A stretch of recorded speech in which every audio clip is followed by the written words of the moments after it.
All right, today we get a 2-for-1 in Charlotte's Web. We just read chapter 14 and now we get to read chapter 15, The Crickets. The crickets sang in the grasses. They sang the song of summer's ending, a sad, monotonous song. Summer is over and gone, they sang. Over and gone, over and gone. Summer is dying, dying. The crickets felt it was their duty to warn everybody that summertime cannot last forever. Even on the most beautiful days in the whole year, the days when summer is changing into fall, the crickets spread the rumor of sadness and change. Everybody heard the song of the crickets. Avery and Fern Arable heard it as they walked the dusty road. They knew that school would soon begin again. The young geese heard it, and they knew that they would never be little goslings again. Charlotte heard it, and knew that she hadn't much time left. Mrs. Zuckerman, at work in the kitchen, heard the crickets, and a sadness came over her too. "Another summer gone," she sighed. Lurvy, at work building a crate for Wilbur, heard the song and knew it was time to dig potatoes. "Summer is over and gone," repeated the crickets. "How many nights till frost?" sang the crickets. "Goodbye, summer, goodbye, goodbye." The sheep heard the crickets, and they felt so uneasy that they broke a hole in the pasture fence and wandered up the field across the road, into the field across the road. The gander discovered the hole and let his family through, and they walked to the orchard and ate the apples that were lying on the ground. A little maple tree in the swamp heard the cricket song and turned bright red with anxiety. Wilbur was now the center of attraction on the farm. Good food and regular hours were showing results. Wilbur was a pig any man would be proud of. One day more than 100 people came to stand at his yard and admire him. Charlotte had written the word radiant, and Wilbur really looked radiant as he stood in the golden sunlight. Ever since the spider had befriended him, he had done his best to live up to his reputation.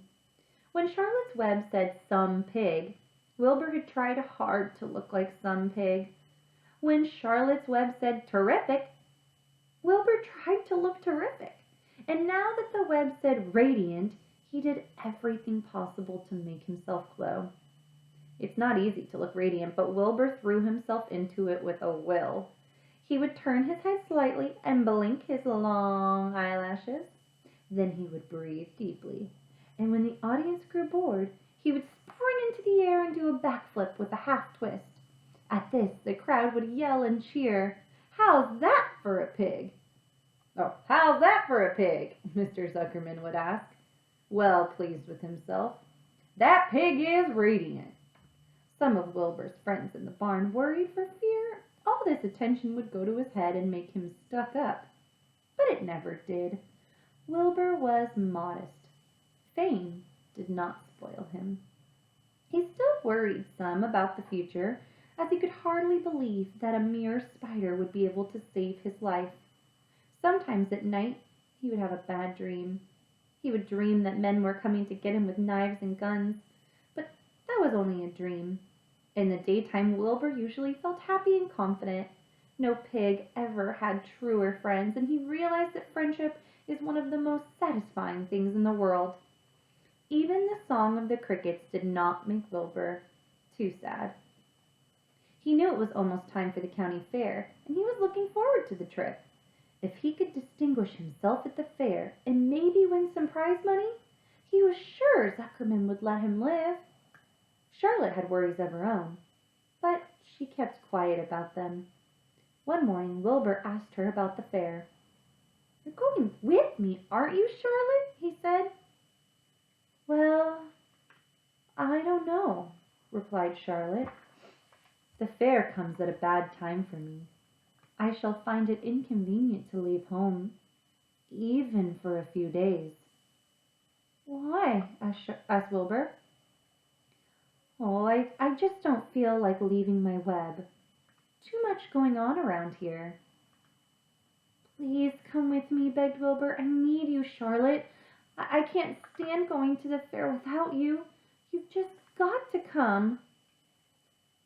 No, said Charlotte. I believe I better stay home and see if I can't get some work done. What kind of work? Asked Wilbur. Egg laying. It's time I made an egg sack and filled it with eggs. I didn't know you could lay eggs, said Wilbur in amazement. Oh, sure, said the spider. I'm versatile. What does versatile mean? Full of eggs? Asked Wilbur. Certainly not, said Charlotte. Versatile means I can turn with ease from one thing to another. It means I don't have to limit my activities to spinning and trapping and stunts like that. Well, why don't you come to the fairgrounds and lay your eggs there? Pleaded Wilbur. It would be wonderful. Wonderful fun. Charlotte gave her web a twitch and moodily watched it sway. I'm afraid not, she said. You don't know the first thing about egg-laying, Wilbur. I can't arrange my family duties to suit the management of the county fair. When I get ready to lay eggs, I have to lay eggs, fair or no fair. However, I don't want you to worry about it. You might lose weight. We'll leave it this way. I'll come to the fair if I possibly can. Oh, good, said Wilbur. I knew you wouldn't forsake me just when I needed you the most. All that day, Wilbur stayed inside, taking life easy in the straw.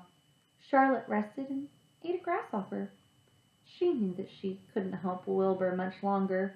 In a few days, she would have to drop everything and build the beautiful little sack that would hold her eggs. End of chapter 14. All right. Oh, 15. That was 15. All right. So tomorrow you're going to be doing 2 novel studies together because these chapters were short, so they go together. All right. I'll see you soon.